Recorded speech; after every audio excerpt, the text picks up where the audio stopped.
પ્રકૃતિ અને કુદરતમાં શું ફેર? પ્રકૃતિ અને કુદરતમાં ફેર નહીં દાદા. પોતાની પ્રકૃતિ અને કુદરત જુદી ને. પ્રકૃતિ એ કુદરત જ ગણાય છે એમ. આ પ્રકૃતિ જુદી જુદી કરી ને એટલે જુદું જુદું કહેવાય. પેલું કુદરત ભેગી હોય. તો હવે મેં બેઠો. પેલો મહાસાગર કહેવાય ને આ નદીઓ કહેવાય. તે શું કહેવા માંગો છો? એ કુદરતી જ છે ને. હા તો કુદરત ને, કુદરતની બહાર નથી. તો પછી કુદરતની આજે બ્રહ્મચર્યની વાતો કરે, અત્યારે એમાં લેખ હતો, બ્રહ્મચર્યની વાતો કરે એ અકુદરતી નથી થતું? અકુદરતી નથી થતું? કુદરતી કરવાની જરૂર એટલા માટે છે કે મન ને ચિત્ત ને એવી વસ્તુ છે કે જે રીતે જતું હોય તે રીતે નહીં પણ ઉડતું વધી જાય છે એમ આનંદ માનીને. બીજ પાડે છે બધા પાર વગરનો. બહુ સરસ મજાનું છે. એમાં દાદા કેટલાકને એવું હોય છે ને, કેટલાકને વિશેષ રુચિ હોય છે, કેટલાકને ઓછી રુચિ હોય છે, કેટલાકને બિલકુલ એની રુચિ જ નથી હોતી. એ પણ પૂર્વનું લઈને આવેલો ને. કેટલાકને એમાં રુચિ જ નથી હોતી, રુચિ ઉત્પન્ન નથી થતી. અને કેટલાકને એ રુચિ વધારે પડતી પણ હોય છે. હા પણ એ પૂર્વનું જ લઈને આવેલો ને. એ વિષય એકલો એવો છે કે એમાં બહુ લોચા વળી જાય છે. એક પેલો ભોગવ્યું કે પછી શીત તો નતો આ જવાની એનો તો. હા પણ એ પૂર્વનું લઈને આવેલો ને. એવું પૂર્વનું લઈને આવેલો ને. એ લઈને આવ્યો પણ ચિત્ત તો નતો, એ લઈને નથી આવ્યો. ચિત્તને કંટ્રોલ કરી શકે. એનું ચિત્ત ત્યાં ને ત્યાં જ આવતું છટકી જ જાય છે હાથમાંથી. પોતે ના કહેતો એ છટકી જાય. એટલા માટે આ છોકરાઓને એ ભાવમાં રહેવું સારું. જો પછી એમને એમ સ્ખલન થાય તે તો ગલન કહેવાય છે. રાતે થઈ ગયું કે દાડે થઈ ગયું. આ છોકરાઓને તો એક જ ફેરો અડ્યો હોય ને પછી રાત દાડે એ શેપ ન દે આવે. અને આ જે પ્રથાઓ છે ને સાથે સુવાની ને, એ આ છોકરાઓને ગમે ને, એ ખોટી છે બધી પ્રથાઓ. આ પ્રથાઓ સાથે સુવાની એ બધી પ્રથાઓ જ અમુક ખોટી છે. ખોટી પ્રથાઓ છે. પ્રથાઓ બધી ખોટી જ છે બધી. આ તો સમજણવાળી પ્રજા નહીં ને તો ઊંધું ગાલી દીધું છે બધું. અને પછી છોકરા એમ જ મારી લે છોકરો છોકરીઓ કે આ પ્રમાણે હોય જ છે.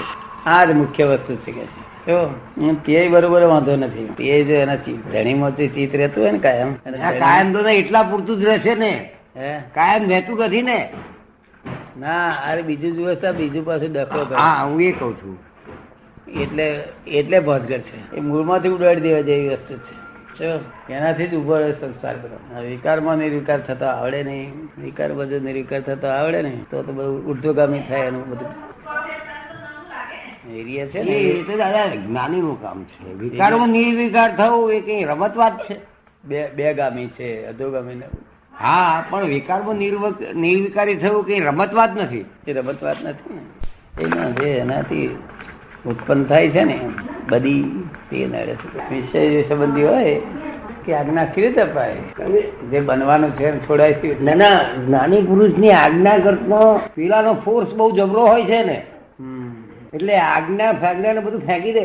પેલાનો નિશ્ચય હોય તો અમારી આજ્ઞા કામ અને કર્યા કરે. ઘણા માણસો કામ કરે છે. એવો રમાડવા જેવો દેહ હતો, ખબર પડી ને નાનપણમાં. પણ અત્યારે જેવો ના દેહ કેવો થઈ ગયો. એટલે દેહ નો ભરોસો રાખવા જેવો નથી.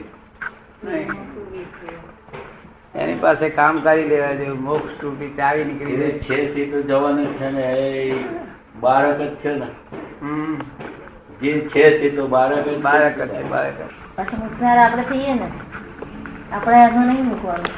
હા જેટલો માર્ગ થાય છે હા એટલી કેરીઓ ના લે. વિચાર છે તે તો ખરા જ ને. અંદર ભરેલા છે તે તો ખરા જ ને. આવવાના તો ખરા જ ને. એ તો હકીકત. ગમે તારે રૂપકમાં આવે, મોડા આવે વહેલા આવે, જયારે એનો ટાઈમ થાય ત્યારે આવવાના તો ખરા જ. હા પણ અમુક રૂપકમાં આવે અમુક માં ના આવે. અમુક વજ્યા નીકળે. આ બધું મોર ખરી પડે ને. હા હા સ્વાર્થ ઓછો દેખાતો હોય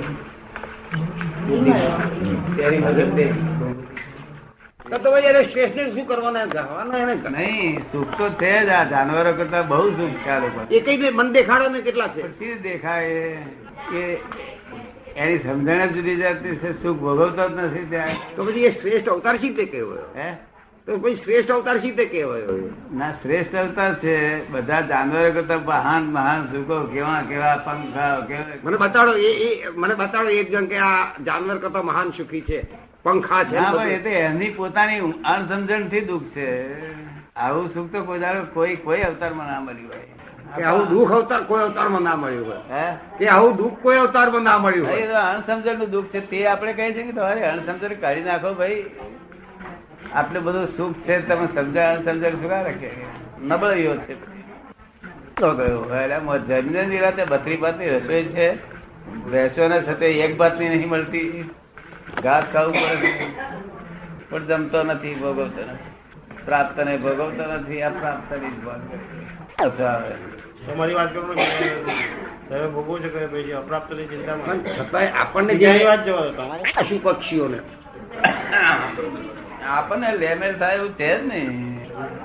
એ કચાશ તે દૂર કરવાની છે. જ્ઞાની પુરુષ ના કરે. લેમેલ થાય એવું કઈ છે નહીં. પેલો દીપક કહી ગયો તારે લેમેલ થાય છે કોઈ દાડો? બીજા કોઈ થતી હોત કે થાય છે, સમજી ગયો એ જુદી વાત છે. લેમેલ થાય છે એ વાસ્તવિક છે ને સમજી ગયો એ વાસ્તવિક છે. સમજણ સમજી ગયો એ વાસ્તવિક છે, લેમેલ થાય છે એ વાસ્તવિક છે.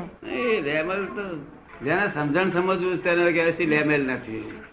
આ મારી 5 આજ્ઞા પાડે મહાવીર સ્વામી જેવો ફરે એવો છે, પણ એને પાડે નહીં. એને તો બીજો ઉપયોગ ને ઠેકાણે રાખતો નથી ને. આ ઘોડાગાડી વાંકીએ પણ ઊંઘતા ઊંઘતા વાંકીએ તો રીત કહેવાતી છે. આટલી જાગૃતિ આપી છે. નવી સુખ છે અંદર. ચિંતાની લાય બંધ થઈ ગઈ છે. કરેક્ટ, બિલકુલ કરેક્ટ. અહીંયા બેસ. કેટલા વર્ષથી કરેક્ટનેસ જતી નહીં તારી? 1.5-2 વર્ષ તો થઈ ગયા. હે 2 વર્ષથી તો બરોબર આમ એક તાર રહે છે. 2 વર્ષથી તો એક સેકન્ડ કરેક્ટનેસ કહી રહી. હે નિરંતર સમાધિ નોકરી કરે છે, બધું કરે છે. મા બાપ વળે છે ને, મા બાપ વળે તે જુએ છે. અને એ જ મા બાપ પાસે એને વસ થઈ ગયો. એને જાણ્યું કે આવો છોકરો ક્યાંથી લાવે છે. ટેક્સી ચલાવવાનો ઉપયોગ શું કે શું થાય? એનું નામ ઉપયોગ કહેવાય. એ દાદા આત્માનો ઉપયોગ છે. હે એ તો એની લાઈન ની જાગૃતિ છે. એમાં આત્માનો ઉપયોગ ક્યાં આવ્યો? શું કે એ કે છે આ ઘોડાગાડી વાળાઓ જે એ ઉપયોગ રાખે છે ના ના, એ તો એની લાઈન ની એ તો એની લાઈન ની જાગૃતિ છે. એમાં આત્માનો ઉપયોગ ક્યાં આવ્યો એમ? ઉપયોગ શા હે? માટે? એમાં આત્માનો ઉપયોગ શો નો આવ્યો એમ? આ મોટર વાળો જરા આમ જોડે આખું મારવા જાય તો પણ દાદા એ તો એની લાઈન ની જાગૃતિ છે. એને એ તો એની લાઈન જે છે ને, આંકવાની લાઈન છે ને, એની જાગૃતિ છે. તો આમાં જાગૃતિ મેં આપી છે. એ જાગૃતિ જ વાપરવાની છે ને બધી. જરાય જાગૃતિ વાપરતા નથી. જરા મય ઠંડક વરી ગમે તેમ રૂમર છે.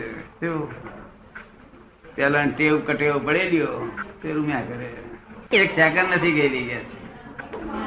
મેં એનું બધું પૂછી કરીને બધું જ ક્રોસ કરીને પૂછી લીધું. આમ કરી કારણ કે આજ્ઞામાં રહેવાનું શીખ્યા છે. આજ્ઞા શબ્દ આજ્ઞા એ જ ધર્મ છે. આજ્ઞા તો શું કરવા? સંસારમાં તમે શું કરવાના છે?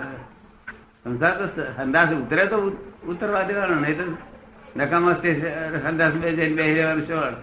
અને તમને પરિણામ આવ્યા છે. મહેતા સાહેબ કે મારે એકલો એક છોકરો છે, પણ મમતા મને રહી રહેતી બિલકુલ.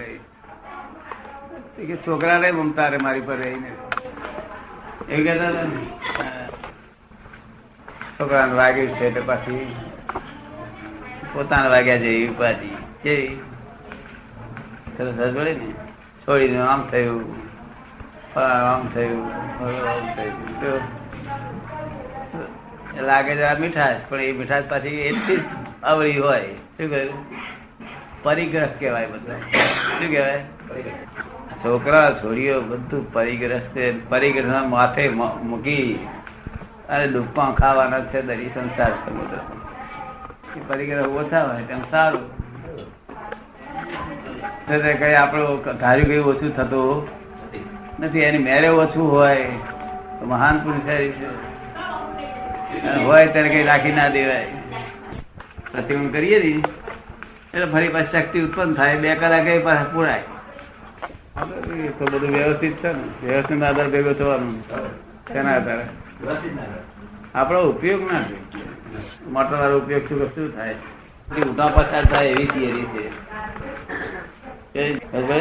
કોઈ ગભરાવા જેવું છે ને એ જગત.